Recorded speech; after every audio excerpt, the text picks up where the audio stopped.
টি-20 বিশ্বকাপ শুরুর আগে চোট সমস্যায় আরো বাড়লো বাংলাদেশের সংকট। তাসকিন আহমেদের পর এবার শঙ্কায় শরীফুল ইসলাম। বাম হাতের চোটে টুর্নামেন্টের প্রথম ম্যাচে অনিশ্চিতি বলা যায় তরুণ বাঁহাতি পেসারকে।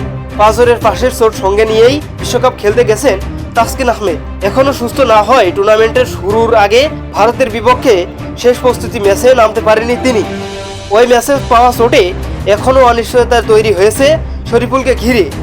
নিউ ইয়র্কের নাসাউ কাউন্টি আন্তর্জাতিক ক্রিকেট স্টেডিয়ামে শনিবার ভারতের ইনিংসের শেষ ওভারে বাম হাতের চোট পান শরীফুল। হার্দিক পান্ডিয়ার জোরাল শট ঠেকাতে হাত এগিয়ে দেন তিনি, তাতেই সর্বনাশ।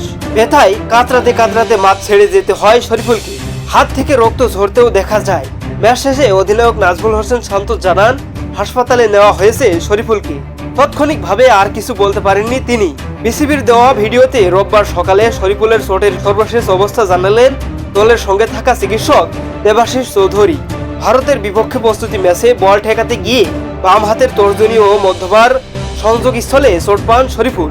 মাঠে তাৎক্ষণিক পরিচর্যার পর তাকে নিকটস্থ নাসাউ বিশ্ববিদ্যালয়ের মেডিকেল সেন্টারে নিয়ে যাওয়া হয়। তাকে হাতের সার্জনের তত্ত্বাবধানে তার হাতে একটি চোট সার্জারি করা হয়।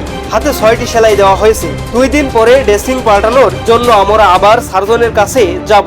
তখন বুঝতে পারবো মাঠে ফেরার জন্য কতদিন সময় লাগতে পারে। বিশ্বকাপে বাংলাদেশের প্রথম ম্যাচ শ্রীলঙ্কার বিপক্ষে শনিবার বাংলাদেশ সময় ভোর 6:30টায়। অলৌকিক কিছু না ঘটলে ওই ম্যাচে শরীফুলকে পাওয়া যাবে না বলে দেওয়া যায়। এমনকি আগামী সোমবার দক্ষিণ আফ্রিকার বিপক্ষে ম্যাচ ঘিরেও অনিশ্চয়তা থেকেই যায়।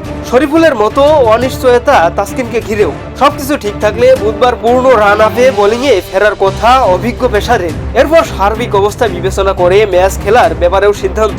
তাই বিশ্বকাপ শুরুর আগে দলের 2 মূল পেসারকে নিয়ে চিন্তায় থাকতে হচ্ছে বাংলাদেশ দলকে। ভ্রমণ সঙ্গী রিজার্ভ হিসেবে অবশ্য আরেকজন পেসার হাসান মাহমুদকেও দলের সঙ্গে নেওয়া হয়েছে। প্রয়োজনে মূল স্কোয়াডে ঢুকে যেতে পারেন তিনি। আইএসপি নিউজ স্পোর্টস ডেস্ক, আল জাবের।